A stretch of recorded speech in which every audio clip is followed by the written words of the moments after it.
श्री राम भाई, ओम शांति। ओम शांति भाई जी।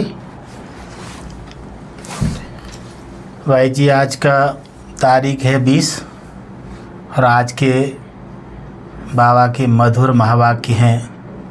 बाबा ने आज कहा था कि तुम्हारे पास अविनाशी ज्ञान रत्नों का जो अथाह खजाना है, तुम उसका दान करो। तुम्हारे दर से कोई भी वापस नहीं जाना चाहिए। कोई भी कहते ना, किसी के भगवान के दर से कोई खाली हाथ नहीं जाता है। तो बाबा ने कहा कोई भी खाली हाथ ना जाए, कोई भी वापस न जाए। तो प्रश्न था आज का कि सर्व संबंधों की सैकरीन बाप अपने बच्चों को कौन सी श्रीमत देते हैं? सर्व संबंधों की वो भी सैकरीन, और सैकरीन को आज श्रीमत के रूप में बाबा ने बताया है। तो कौन सी देते हैं? बाबा ने कहा कि मीठे बच्चे, अपना बुद्धियुग सब तरफ से हटा, एक मुझे याद करते रहो। दुनिया की कोई भी वस्तु, मित्र, संबंधी याद ना आए, क्योंकि इस समय सब दुख देने वाले हैं। विश्व का मालिक बनना है तो जरूर 63 जन्मों का हिसाब किताब चुकतू करने की मेहनत करनी है। बाबा ने कहा कि सब कुछ भूल अशरीरी बनो, हिसाब किताब चुकतू हो, मैं सर्व संबंधों की सैकरीन हूँ। बाबा ने बोला कि अगर, तो ऊपर भी बताया कि सैकरीन के बारे में कि सब कुछ क्या करना है, वापस जाना है तो छोड़ दो, सब दान कर दो। और यहाँ सर्व संबंधों की सैकरीन, बाबा ने कहा कि श्रीमत अनुसार मैं ही सैकरीन हूँ। तो इसके बारे में आप थोड़ा सा गहराई से हमें समझाएं। आज 20 जून 2026 है श्री राम भाई। आज स्वोन्नति के लिए ज्ञान चिंतन में बाबा ने बहुत अच्छी अच्छी बातें कही हैं। तो आज जैसे आपने बताया, बाबा ने कहा अविनाशी ज्ञान रत्नों का तुम्हारे पास अथाह खजाना है। बाबा ने कहा है उसका दान करो, तुम्हारे दर से कोई भी वापस न जाए। तो इसमें अविनाशी ज्ञान रत्न दुनिया में भी पढ़ते हैं, वहाँ भी ज्ञान रत्न होता है, लेकिन वो विनाश हो जाता है। जैसे हम शरीर छोड़ते हैं तो इस जन्म का ज्ञान इस जन्म में ही रहता है, लेकिन ये अविनाशी ज्ञान देने वाला हमारा अविनाशी पिता है, परम पिता परमात्मा शिव बाबा, और हम अविनाशी आत्माओं के लिए ज्ञान देता है।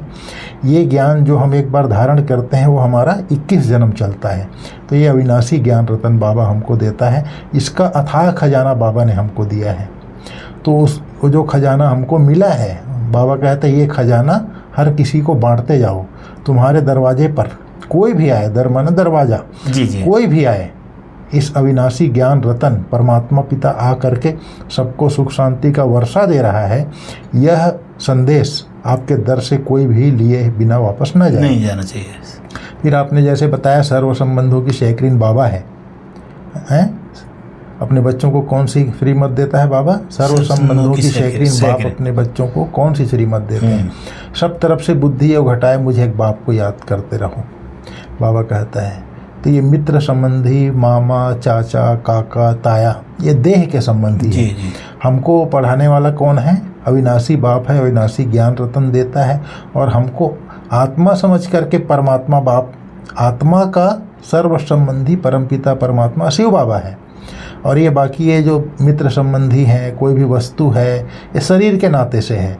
तो अभी जब रिटर्न जर्नी का समय है, जाने का समय है, तो इन देहधारियों से संबंध बुद्धि से निकाल करके एक सर्व संबंधों की सैकरीन, जो सर्व संबंधी हमारा बाबा है, उसको याद करो, बोलता है बाबा। फिर बाबा कहता है विश्व का मालिक बनना है तो 63 जन्मों का हिसाब किताब चुकतू करने की मेहनत करनी पड़े, अर्थात उससे बहुत ज़्यादा योग लगाना पड़ेगा, योग में तपस्या करने की मेहनत करनी पड़ेगी। जी। और बाबा कहता है सब कुछ भूल अशरीरी बनो, हिसाब किताब तब चुकतू हो।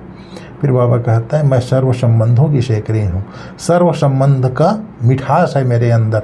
तो मैं जो मीठे ते मीठा हूँ, सैकरीन हूँ, उस मीठे बाप को याद करो, बाबा कहता है। फिर बाबा ने डायरेक्शन दिया है, यह सब कुछ शिव बाबा को अर्पण किया हुआ है। कौन? ब्रह्मा बाबा। फिर शिव बाबा जैसे डायरेक्शन देता है, ऐसे ऐसे यह करो, तो इसको कहा जाता है श्रीमत, बाबा ने कहा।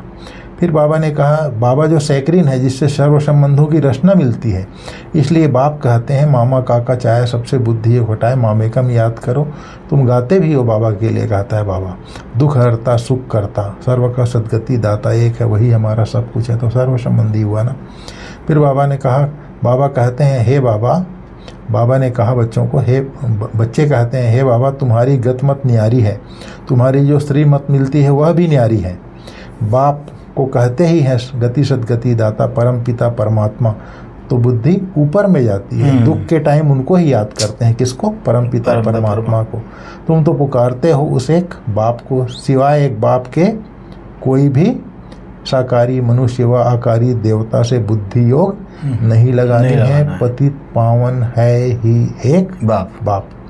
फिर बाबा ने जैसे हेडिंग में कहा अथाह खजाना है, तुम्हारे पास सबसे साहूकारी का खजाना है। जिनके पास तुम्हारे पास सबसे साहूकार वह है, बाबा ने कहा, जिनके पास बहुत ज्ञान रत्नों का खजाना है। बुद्धि भरे हुए हैं ज्ञान रतन से। कोई भी आए तो उनकी झोली भर दो। तुम्हारे पास इतना खजाना है, सिर्फ यह बोर्ड लगा दो, आओ हम आपको सदा सुखी स्वर्ग का वर्षा पाने का रास्ता बताएं। फिर बाबा ने कहा तुम्हारे पास बहुत भारी धन है, कोई भी आए, चाहे राजा आए चाहे रंक आए, तो तुम उनको भी बहुत रतन दे सकते हो। बाबा यहाँ नशा चढ़ाते हैं, फिर नशा तो चढ़ जाता है, बाबा के शंभू कहते हैं, फिर बाबा कहते हैं सोडा वाटर हो जाता है, यहाँ से जाते हैं। बाबा तुम्हारी अविनाशी ज्ञान रत्नों से झोली भरते हैं, परंतु नंबरवार किसकी तकदीर में है तो पूरी रीति धारण कर लेते हैं, और किसकी तकदीर में नहीं तो नहीं होता। बाबा कहते हैं कोशिश कर तुम निरंतर याद में रहो, ऐसे नहीं कि सेंटर में जाकर एक जगह बैठना है, नहीं, चलते फिरते जो भी समय मिले बाप को याद करते रहना है। हथ कारडे दिल यारडे, अर्थात बुद्धि का योग बाप के साथ लगा हो। बाप की याद में तुम्हारा बहुत कल्याण होगा। 21 जन्म के लिए तुम साहूकार बन जाते हो। बेहद का बाप बेहद का वर्षा देते हैं। भारत स्वर्ग था, अभी नर्क बना है, फिर स्वर्ग बनेगा।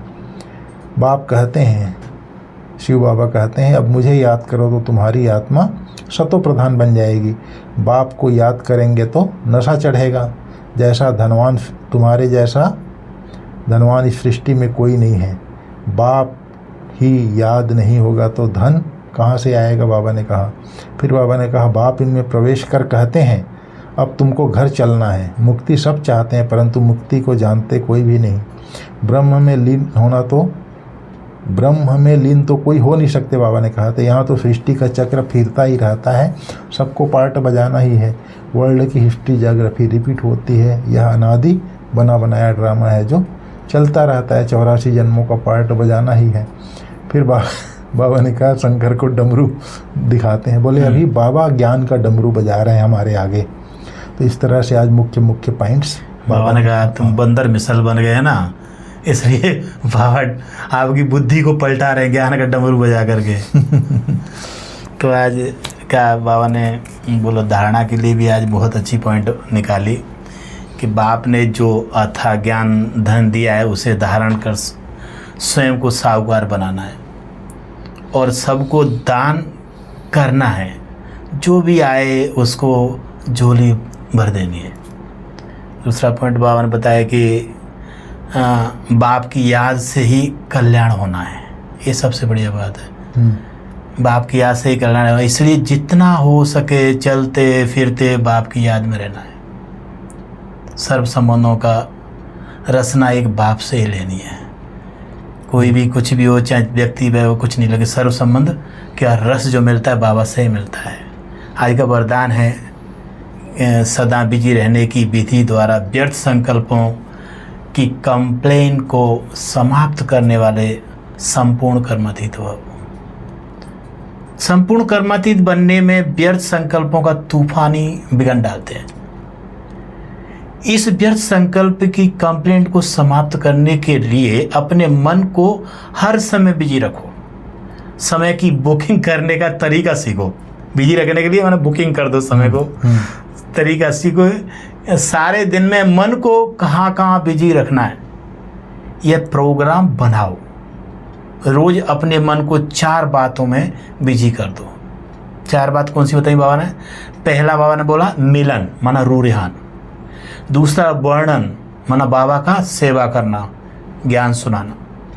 फिर बाबा ने तीसरा बताया मगन, और चौथा है लगन। इसमें समय सफल हो जाएगा और व्यर्थ की कंप्लेंट खत्म हो जाएगी। हम जैसे भी ज्ञान सुनाने पहले जाते ना, पूरा दिन बिजी रहते तो कुछ संकल्प आता ही नहीं था बुद्धि में। यहाँ भी जैसे बाबा घर में सेवा करते हैं, जिस दिन बहुत सेवा होती है उस दिन बड़े प्यार से नींद आ जाती है।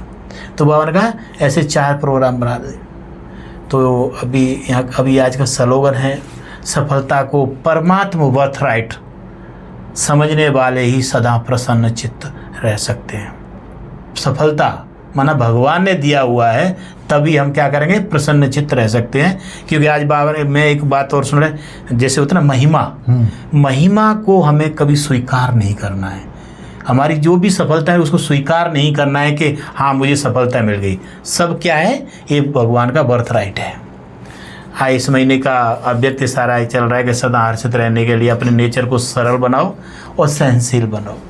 सफलता लाने के लिए सिर्फ एक बात ध्यान जरूर रखनी है, अपनी स्थिति स्मृति के आधार पर न हो।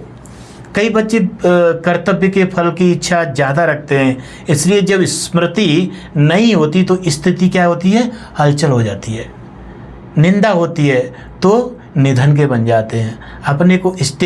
अपनी स्टेज को छोड़ धनी को भी भूल जाते हैं। इसलिए स्मृति के आधार पर स्थिति नहीं रखनी है। तो बाबा ने इस तरह से आज की बताई के लिए बहुत अच्छी बातें कही। स्तुति होती है तो स्थिति अच्छी हो जाती है, हाँ। स्तुति नहीं होती है तो स्थिति खराब हो जाती है। तो निंदा स्तुति सब में समान रहेगा, वही व्यक्ति सरल रह सकता है। अगर निंदा स्तुति का प्रभाव पड़ा तो सरल स्वभाव नहीं हो सकता। फिर बाबा ने जैसे आज वरदान में कहा ना, व्यर्थ संकल्प। संडे को भी बाबा बोला था, रोज की मुरली को चिंतन करो, बुद्धि में धारण कर लो तो ऑटोमेटिक व्यर्थ से मुक्त हो जाएंगे। ठीक है, फिर व्यर्थ का खाता खत्म हो जाएगा। ठीक है फिर राम भाई, थैंक यू।